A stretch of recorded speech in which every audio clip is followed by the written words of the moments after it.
Welcome प्यारे बच्चों। आप सभी का स्वागत है हमारी एक और नई वीडियो में। जैसा कि आप सभी को पता है, हमने नादान दोस्त पाठ को पढ़ा है और उसे समझा है, और हमने अभ्यास के प्रश्न उत्तर और कल्पना के प्रश्न उत्तर को भी कर लिया है। आज हम अनुमान के प्रश्न और भाषा की बात को पढ़ने वाले हैं इस वीडियो में। उससे पहले हम जानते कि हमने एक बार पाठ में क्या पढ़ा था, पाठ हमारा किस चीज से जुड़ा हुआ है, उसको हम एक बार दोबारा फिर से रिवाइज करेंगे ताकि हमें प्रश्न उत्तरों को करने में आसानी हो जाए। देखिए, हमने पाठ में क्या पढ़ा था कि क्या था उसमें, केशव और श्यामा दोनों भाई बहन थे। दोनों चिड़िया के अंडों को लेकर उनके बारे में कुछ कुछ सोच रहे थे कि चिड़िया के अंडों को भूख लग रही होगी, उनको गर्मी लग रही होगी, धूप लग रही होगी, ऐसी ऐसी कुछ बातें वो सोच रहे थे। और उन्होंने उन्हें धूप से, गर्मी से बचाने के लिए उन्हें पानी की व्यवस्था, छांव की व्यवस्था, दाने की व्यवस्था भी उनके लिए की थी। लेकिन उन्हें बेटा क्या थे, वो नादान बच्चे थे, उन्हें ये नहीं पता था, उन्हें इस चीज का ज्ञान नहीं था कि अगर हम चिड़िया के अंडों को छुएंगे, चिड़िया के अंडों को छूने से वो अंडे मैले हो जाते हैं और फिर चिड़िया उन्हें सेती नहीं है। बेटा, सेने का मतलब होता है उन्हें गर्मी देना। अगर कोई के हम अंडों को गर्मी नहीं देंगे तो वो खराब हो जाएंगे। अब उन्होंने तो चिड़िया के अंडों की रक्षा करनी चाहिए थी, लेकिन क्या हुआ था, उनसे नादानी से वो अंडे खराब हो गए थे। ठीक है, अब हमने पाठ को पढ़ा है और हमने अभ्यास के प्रश्नों को भी कर लिया है। चलिए, हम कल्पना के प्रश्नों को आज पढ़ने वाले हैं। चलिए, हमारा पहला प्रश्न, इस पाठ में गर्मी के दिनों की चर्चा है। यानी कि इस पाठ में बेटा कौन से मौसम की चर्चा की गई है? गर्मी के मौसम की। अगर सर्दी या फिर बरसात का मौसम होता है, फिर सर्दी या बरसात के दिन होते, तो क्या क्या होता, अनुमान करो और अपने साथियों को सुनाओ। देखो बेटा, आप सभी को पता है ना, मौसम सर्दियां भी आती हैं, गर्मी भी आती है और बारिश का मौसम भी आता है। अब गर्मी है तो गर्मी में देखो बेटा क्या होता है, गर्मी में गर्म हवाएं चलती हैं, गर्मी ज्यादा होती है। ठीक है, और अगर सर्दी होती, सर्दी में क्या होता है बेटा, सर्दी में ठंडी हवाएं चलती हैं, बर्फ भी गिरती है, ठंड ज्यादा होती है। बारिश के मौसम में क्या होता है, बारिश होती है, वर्षा आती है, तो इससे क्या होता है, पानी होता है। तो अगर बेटा गर्मी के दिनों में उन्होंने अंडों से किस किस चीज से बचाया था, अंडों को छांव से, धूप से और भूख से, प्यास से। अगर वही जगह बेटा, अगर वही अंडे अगर सर्दी का मौसम होता, तो देखो सर्दी में क्या होगा, ठंडी हवाएं चलती हैं, बर्फ गिरती हैं, तो वो उनको ठंड से बचाने की कोशिश करते, उनके पास उन्हें गर्म कपड़े में रख देते। अगर बरसात का मौसम होता तो उन्हें पानी से बचाने की कोशिश करते। चलिए, अब हम इसको उत्तर को पढ़ेंगे। अगर सर्दी के दिन होते, अगर सर्दियां होती उस समय, तो केशव और श्यामा अंडों को ठंड से बचाने की व्यवस्था करते। यानी कि सर्दियों में क्या होती है बेटा, ठंड होती है ना, ठंडी हवाएं चलती है, तो वो अंडों को क्या करते, ठंड से बचाने की कोशिश करते, उन्हें गर्म कपड़ों में लपेट के रखते या फिर कुछ भी ऐसा करते ताकि उन्हें ठंड ना लगे। उनकी माँ उन्हें इतनी सर्दी में बाहर निकल, जैसे उनकी माँ ने क्या किया था, गर्मी में बाहर निकलने से मना किया था कि गर्म हवाएं चल रही हैं, लू चल रही है, तो तुम गर्मी में बाहर नहीं जाओगे। ऐसे ही अगर बेटा सर्दी होती तो उनकी माँ उन्हें ठंड में भी बाहर जाने से रोकती, उन्हें मना करती, डांटती। अगर बरसात का मौसम होता तो वो अंडों को पानी से बचाने की कोशिश करते, कहीं अंडों को पानी ना लगे और पानी लगने से वो खराब ना हो जाए या फिर पानी में बह ना जाए, तो उनके मन में ऐसी बातें आती। तो अगर बरसात के मौसम में वो उन्हें पानी से बचाने की कोशिश करते, उस समय उन्हें पानी से बाहर निकलने के लिए माँ से डांट सुननी पड़ती। गर्मी के मौसम था तो गर्मी के मौसम में तो माँ ने उन्हें बाहर निकलने से मना किया। अगर इसी जगह पे सर्दी का मौसम होता तो उन्हें माँ ये सोचती कि ठंड लग जाएगी, तो उन्हें सर्दी में भी बाहर जाने से मना करती। अगर यही बेटा बरसात का मौसम होता तो उनकी माँ उन्हें बाहर जाने से मना करती, अगर बरसात में जाओगे, बारिश में भीग जाओगे तो तुम्हें ठंड लग जाएगी। तो सभी मौसम की अपनी अलग अलग पहचान होती है, सभी मौसम की अपनी अलग अलग खासियत होती है, इसलिए हमें हर मौसम क्या होता है बेटा, बहुत अच्छा। किसी को गर्मियां पसंद होती हैं, किसी को सर्दी पसंद होती है, तो किसी को बरसात का मौसम पसंद होता है। अब बच्चे देखो बरसात आती है तब बारिश में नहाते हैं ना, तो बच्चों को क्या होता है, बरसात का मौसम भी पसंद होता है। ठीक है बेटा, चलिए अब हम दूसरे प्रश्न पर चलते हैं। हमें क्या दिया गया दूसरा प्रश्न, पाठ पढ़कर मालूम करो कि दोनों चिड़िया वहां फिर क्यों नहीं दिखाई दी। बेटा देखो ये कहाँ गई होंगी और उन पर अपने दोस्तों के साथ मिलकर बातचीत करो। अब इस प्रश्न में वो क्या कह रहा है कि पाठ पढ़कर, अगर तुमने पाठ पढ़ा है, अगर नहीं पढ़ा तो फिर पाठ को पढ़ो और मालूम करो और पता करो कि दोनों चिड़िया वहां फिर क्यों नहीं दिखाई दी, यानी कि जो वो दोनों चिड़िया थी जिसके वो अंडे थे वो फिर वहां दोबारा क्यों नहीं दिखाई दी, यानी कि वो चिड़िया उन्हें कभी दिखी नहीं। वे कहाँ गई होंगी और इस पर अपने दोस्तों के साथ में वो कहाँ चली गई होंगी और अपने दोस्तों के साथ, अपने मित्र के साथ, जो आपके क्लास कक्षा में बच्चे पढ़ते हैं उनके साथ मिलकर बातचीत कर कर, यानी कि सबकी सलाह लेकर, सबसे पूछ कर हमें बताओ कि वो कहाँ चली गई होंगी और वहां फिर क्यों नहीं आई। चलिए बच्चों इसका उत्तर पढ़ते हैं। चिड़ियों के सारे अंडे फूट गए, यानी कि जो चिड़िया के है बेटा उन्होंने क्या किया था, अपने सारे अंडों को तोड़ दिया था, यानी कि जहां वो कार्निस पर रखे थे उससे नीचे गिरा दिया था। वो इससे वो अंडे क्या हो गए थे, टूट गए थे। क्योंकि हाथ लगने से चिड़िया के अंडे खराब हो जाते हैं, मैले हो जाते हैं, फिर चिड़िया उन्हें सेती नहीं है, उन्हें पसंद नहीं करती है, इसलिए दोनों वहां से चली गई। तब उनके अंडे टूट गए तो वो दोनों वहां से चली गई और फिर वापस कभी नहीं आई। देखो बेटो बच्चों, जहाँ बच्चा होता है तो उसकी माँ तो वहीं जाएगी ना, तब उस जिस माँ के बच्चे वहां नहीं होंगे तो वो माँ वहां पर भी नहीं जाएगी। जैसे कि तुम कहीं बाहर जाते हो या फिर घर में रहते हो, जहाँ तुम रहते हो तुम्हारी माँ तुम्हारे साथ रहती है ना, तो ऐसे ही बेटा वो चिड़िया अंडे भी उसके क्या थे, चिड़िया के बच्चे थे। तब उसके बच्चे ही नहीं रहे तो चिड़िया के अंडे ही नहीं रहे तो वो भी वहां से चली गई और फिर कभी भी दोबारा वहां नहीं आई। क्यों नहीं आई, क्योंकि उसके अंडे वहां पे फूट गए थे। उसे ये लगता था अगर फिर तुझे दोबारा अंडे तुम यहाँ दोगी तो फिर से तुम्हारे अंडों को गंदा कर दिया जाएगा, खराब कर दिया जाएगा। फिर वो दोनों वहां से किसी सुरक्षित जगह पर गई होंगी, यानी कि दोनों वहां से किसी सुरक्षित जगह पर चली गई होंगी, किसी ऐसी जगह पर चली गई होंगी जहां उन्हें या फिर उनके अंडों को कोई भी हानि ना पहुंचा सके, कोई भी कोई नुकसान ना पहुंचा सके। वहां फिर उन्होंने क्या किया होगा, घोंसला बनाया होगा और फिर समय आने पर अंडे दिए होंगे। फिर उन्होंने वहां जाकर अपना घोंसला यानी कि अपना घर बनाया होगा और समय आने पर अंडे दिए होंगे। अब चिड़िया के सारे अंडे फूट गए थे तो इसलिए वो वहां से चली गई थी, क्योंकि बेटा जहां पर बच्चा नहीं होगा वहां पर उसकी माँ भी नहीं रहेगी। फिर कभी वापस नहीं आई थी और फिर किसी ऐसी जगह पर चली गई होगी जहां उसे कोई हानि न पहुंचा सके, कोई नुकसान ना पहुंचा सके। वह घोंसला बनाया होगा और फिर समय आने पर अंडे दिए होंगे। ओके बच्चों, दूसरा प्रश्न भी हमारा खत्म होता है, सभी को समझ आया होगा। चलिए हम अब अगले प्रश्न पर चलते हैं। केशव और श्यामा चिड़िया के अंडों को लेकर बहुत उत्सुक थे, यानी कि जो बेटा केशव और श्यामा थी वे चिड़िया के अंडों को लेकर बहुत खुश थे।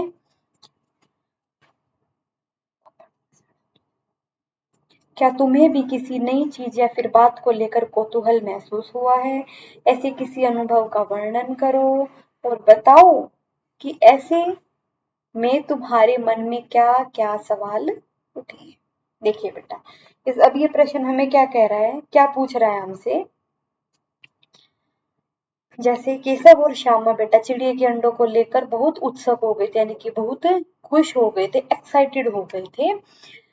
जैसे कि वो क्या करते थे, सुबह उठते ही ना ही तो उन्हें कुछ खाना पीना था, ना ही वो नहाते थे, ना ही ब्रश करते थे, ना ही कुछ खाते थे।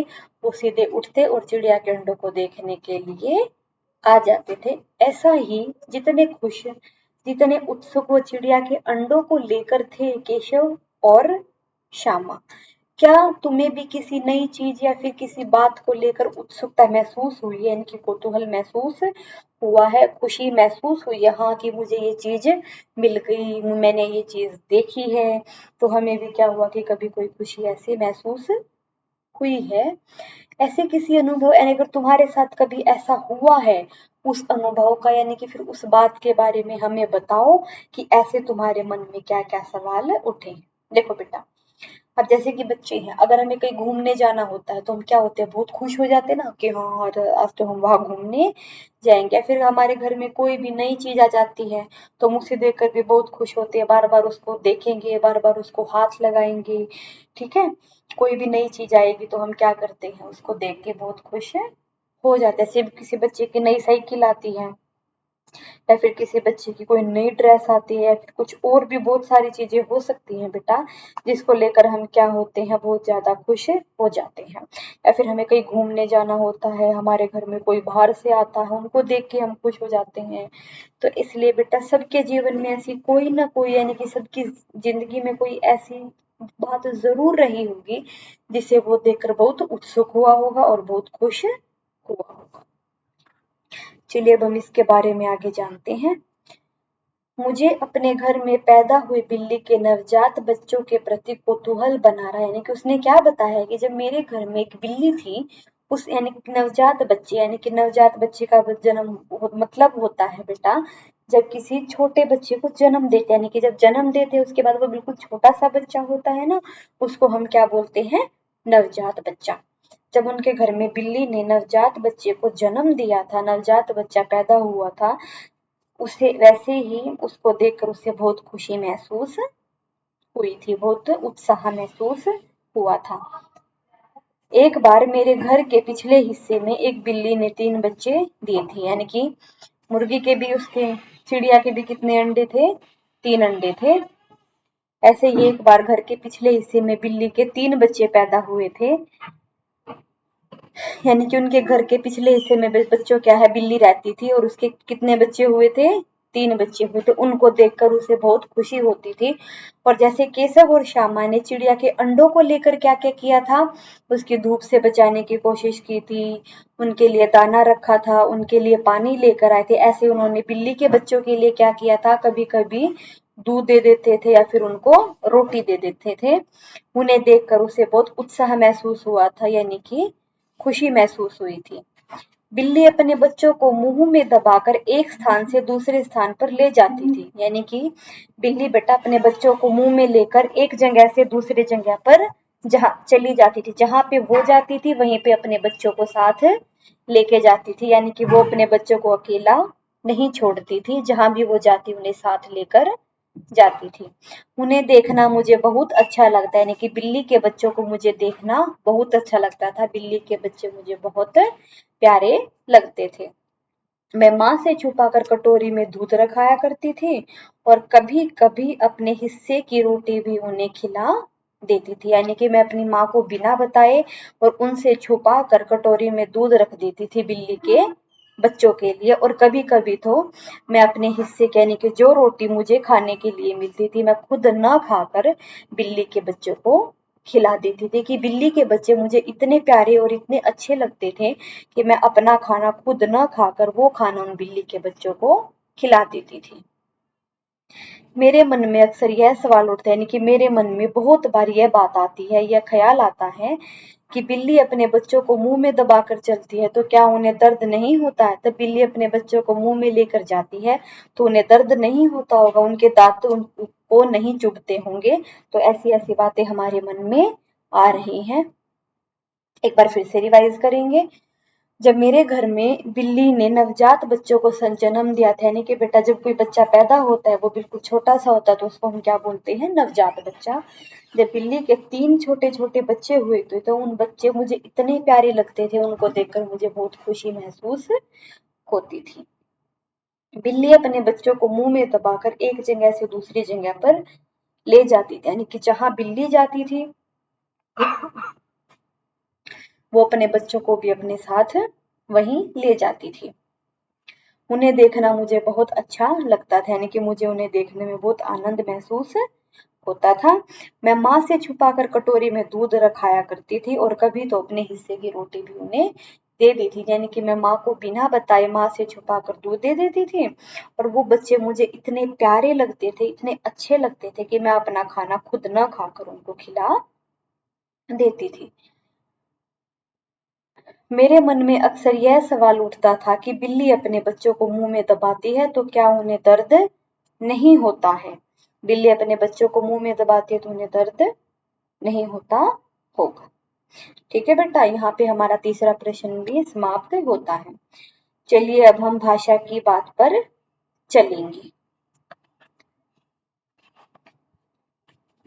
पहला प्रश्न है, श्यामा माँ से बोली, यानी कि श्यामा ने माँ से कहा, मैंने अपनी आपकी बातचीत सुन ली है, यानी कि मैंने आपकी बातचीत सुन ली है। अब देखिए इसमें किसकी और किसके लिए बात की गई, हमें ये पता करना है किसकी और किसके लिए बात की गई है। देखो मैंने शब्द किसके लिए यूज हुआ है बेटा, श्यामा के लिए। मैंने शब्द किसके लिए यूज हुआ है, श्यामा के लिए। और आपकी यूज शब्द किसके लिए यूज हुआ है, उसकी माता के लिए। तो मैंने शब्द क्या है, श्यामा, और आपकी इसमें कौन है, श्यामा की माँ। जैसे बेटा आपको श्यामा की माँ के लिए और आपकी माँ के लिए जो प्रयोग किया गया, जो ये शब्द है मैंने और आपकी, तो वो हमारे क्या है, स्वरनाम। हमारे क्या है, स्वरनाम। यानी कि कहने वाला, सुनने वाला, या फिर तीसरे के लिए जो शब्द यूज होता है, जो शब्द प्रयोग किया जाता है, उसे हम क्या कहते हैं, पुरुषवाचक सर्वनाम कहते हैं। उसे क्या कहते गए हैं,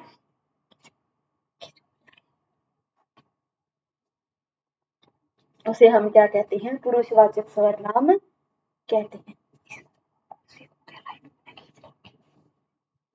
पुरुषवाचक सर्वनाम कहते हैं।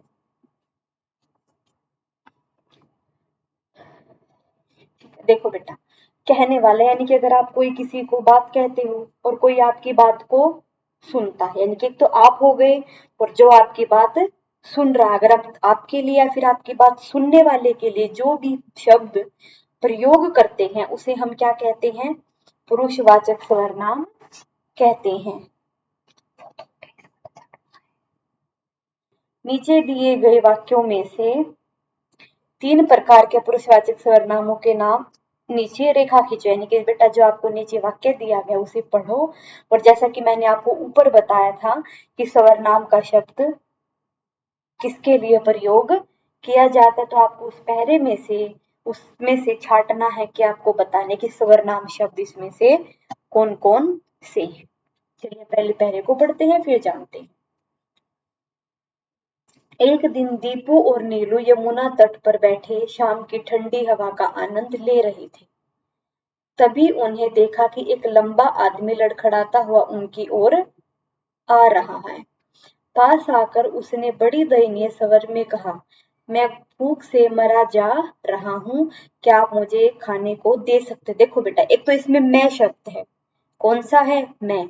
इसमें मैं किसके लिए प्रयोग किया गया है, लड़खड़ाते हुए आदमी के लिए, क्योंकि उसी ने कहा था ना कि मैं भूख से मरा जा रहा हूँ। देखिए एक शब्द तो इसमें क्या हो गया, मैं, और दूसरा शब्द किसके लिए होगा, दीपू और नीलू के लिए। किसके लिए हो गया, दीपू और नीलू के लिए। क्योंकि जैसे कि हमने ऊपर पढ़ा था, जो बात को कहेगा और जो बात को सुनेगा उसके लिए जो शब्द यूज किया जाएगा, उसके लिए जो शब्द प्रयोग किया जाएगा, वो हमारा सर्वनाम होगा। पहले तो हम ये देखें कि बात किसने कही है और किसको कही है। तो बात किसने कही है, मैं, यानी कि लड़खड़ाते हुए। एक तो मैं हो गया और एक क्या हो गया, और एक हो गया कुछ हो गया, मुझे हो गया। कौन सा हो गया, मुझे। यानी कि मैं तो बात कह रहा हूं और जिसे वो कह रहे हैं उसके लिए क्या यूज किया है, क्या प्रयोग किया है, आपके। आप मुझे कुछ खाने के लिए दो। और फिर मुझे क्या हो गया, किसको देना है, मुझे देना है, वो भी क्या हो गया, पुरुषवाचक सर्वनाम हो गया। ऐसे ही आपको बेटा और भी कुछ पंक्तियां दी जा सकती हैं और भी कोई वाक्य दिए जा सकते हैं जिसमें से आपको पुरुषवाचक सर्वनाम छांटना आना चाहिए। ठीक है, एक बार फिर से पढ़ा बताती हूँ, एक बार फिर से रिवाइज करेंगे। इसमें मैं, क्या, मुझे, ये सारे क्या है, पुरुषवाचक सर्वनाम है। और वो कैसे हैं, इसमें मैं शब्द यूज हुआ है जो बात कह रहा है, आप इस शब्द यूज हुआ है जो बात को सुन रहा है, और मुझे शब्द यूज हुआ है वो जिसके लिए कही गई है। ठीक है, चलिए बच्चों, ये प्रश्न हमारा यहीं पे समाप्त होता है। अब हम अगले प्रश्न पर चलते हैं। अब देखिए, तगड़े बच्चे, मसालेदार सब्जी, बड़ा अंडा। जैसा कि अब हमने आपको पिछली क्लास में भी बताया था। अब इसमें बच्चे देखो बेटा, बच्चे तो सभी होते हैं, बच्चे तो आप भी हैं, लेकिन इसमें बच्चे की क्या विशेषता है? अगर किसी के बारे में, उसका गुण, दोष, उसके रंग के बारे में, उसके आकार के बारे में, उसकी अच्छाई के बारे में, उसकी बुराई के बारे में, अगर इन सभी चीजों के बारे में कुछ भी बताया जाता है तो वो हमारा क्या होता है? गुणवाचक। उसे क्या कहते हैं?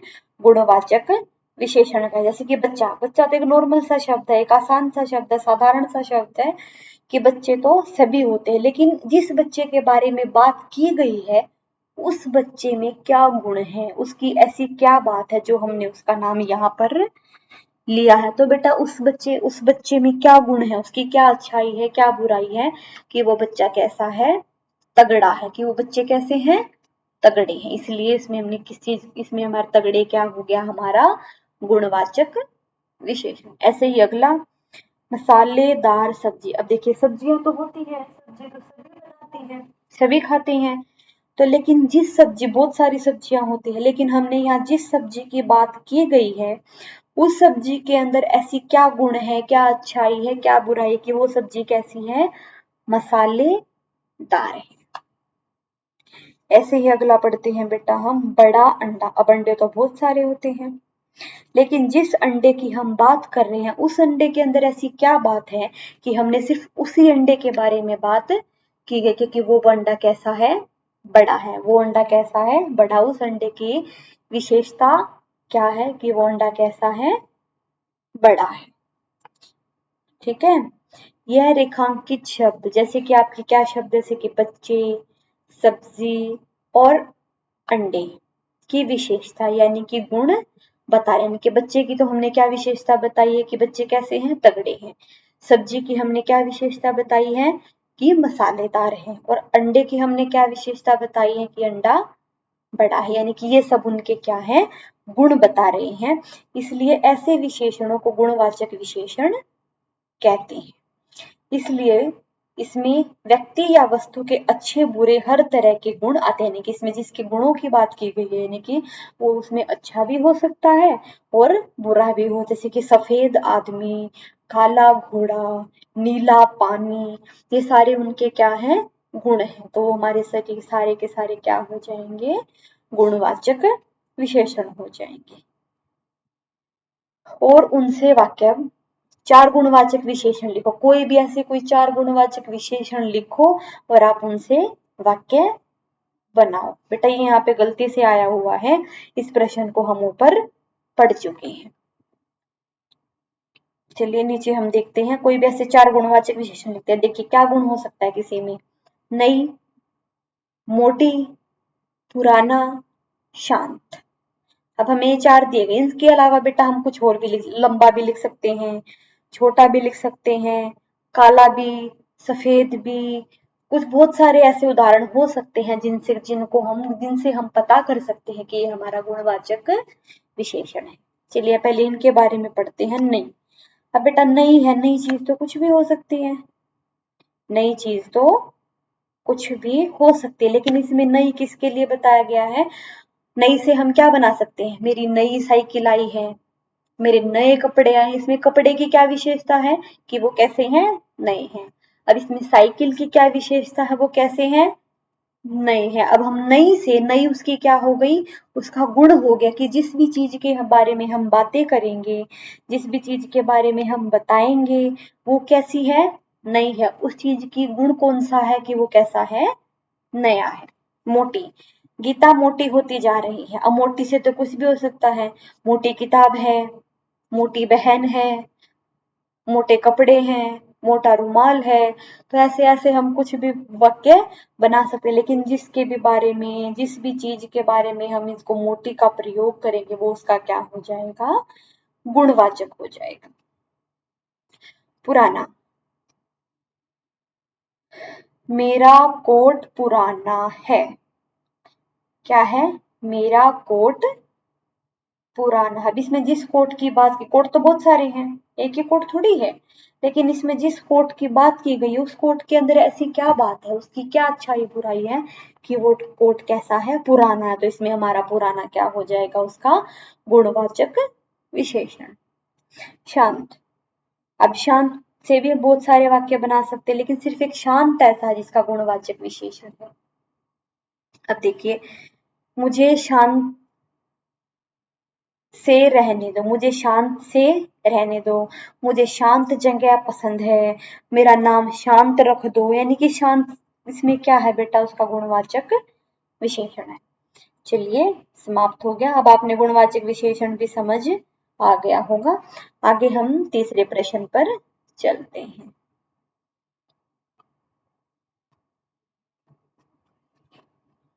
केशव ने झुंझलाकर कहा। केशव रोनी सूरत बनाकर बोला। केशव घबराकर उठा। केशव ने टोकरी को एक टहनी से टिकाकर कहा। श्यामा ने गिड़गिड़ाकर कहा। जैसे कि आपने इन सभी वाक्यों को पढ़ लिया है। ऊपर लिखे वाक्यों में रेखांकित शब्द को ध्यान से पढ़ो, यानी कि ऊपर जो आपके वाक्य दिए गए आप उनको ध्यान से पढ़ो, यानी कि उनको समझो। ये शब्द रीतिवाचक क्रिया विशेषण का काम कर रहे हैं। अब हमें बेटा सबसे पहले क्या जानना जरूरी है कि रीतिवाचक क्रिया विशेषण होता क्या है। हमें पता होना चाहिए कि रीतिवाचक क्रिया विशेषण क्या है। ये जहां पे भी कर नाम का शब्द आ जाए, क्या आ जाए, कर वाले शब्द आ जाए, वो हमारे क्या होते हैं, क्रिया विशेषण होते हैं। कहने, बोलने, उठने यानी कि कुछ करने की क्रिया को हम क्या बोलते हैं, क्रिया रीतिवाचक क्रिया विशेषण कहते हैं। जहां पे भी कर नाम का कोई भी शब्द आ जाए, पहनकर, ओढ़कर, चलकर, उठकर, बैठकर, रोकर, हंसकर, जहां भी कर नाम का कोई भी ऐसा शब्द आ जाए तो उससे हमें क्या पता चलता है, वो हमारा क्या है, क्रिया विशेषण है। अब तुम भी कई 5 क्रिया विशेषणों का वाक्यों में प्रयोग करो। अब हमें भी कर नाम के कोई ऐसे यानी कि क्रिया विशेषण के कोई ऐसे वाक्य बताने। बेटा ये भी यहाँ पे गलती से टाइप हो रखा है, ये हम ऊपर पढ़ चुके हैं। देखिए अब झुंझलाकर, जब कर आ गया तो झुंझलाकर से कुछ भी होता, वो मुझे देखकर झुंझला गई, मैं उसे देखकर झुंझला गया। अब कर आ गया तो वो हमारा क्या है, क्रिया विशेषण है। बनाकर, ऐसे ही वो मेरे लिए खाना बना कर गई। उठकर, वो मुझे देखकर उठकर चली गई। बैठकर, वो मुझे देखकर बैठकर उठ गई। ऐसे कुछ भी बेटा हम ऐसे शब्द बना सकते हैं, ऐसे वाक्य बना सकते हैं जहाँ पे कर नाम शब्द का प्रयोग होना चाहिए। जैसे कि घबरा कर, वो मुझे देखकर घबरा कर चली गई। टिकाकर, अर्जुन ने नजरें टिकाकर निशाना साधा। गिड़गिड़ाकर, राजीव ने गिड़गिड़ाकर श्याम से माफी मांगी। ठीक है, ऐसे हमारे कोई भी ऐसे हम बहुत सारे वाक्य बना सकते हैं जिसमें हमें क्रिया विशेषण की पहचान होती है। ओके बच्चों, यहाँ पे हमारा तीसरा प्रश्न भी समाप्त होता है। चलिए अब हम चौथे प्रश्न पर चलते हैं। नीचे प्रेमचंद की कहानी सत्याग्रह का एक अंश दिखाई दिया गया, यानी कि नीचे बेटा जो प्रेमचंद्र की कहानी है वो सत्याग्रह का एक अंश है जो दिखाई दिया गया है, जो बताया गया है। इसे यानी कि प्रेमचंद्र जी ने एक सत्याग्रह कहानी लिखी है, उसके बारे में आपको कुछ बताया गया है। आप उसे पढ़ो और बताओ कि हमें किस विराम चिन्ह का प्रयोग कहाँ करना चाहिए। उचित चिन्ह लगाकर हम क्या समझा सकते हैं। उसी समय एक जहां बेटा कोई भी लाइन खत्म होती है वहां पे एक डंडे वाला चिन्ह का हम प्रयोग करते हैं। कहीं भी अगर हमें ये लगता है हमारी ये लाइन यहाँ पे खत्म हो रही, जैसे कि उसी समय खोमचे वाला जाता दिखाई दे, यहाँ पे भी हमने चिन्ह का प्रयोग किया है। 11 बज चुके हैं, यहाँ पे भी हमने चिन्ह का प्रयोग किया है।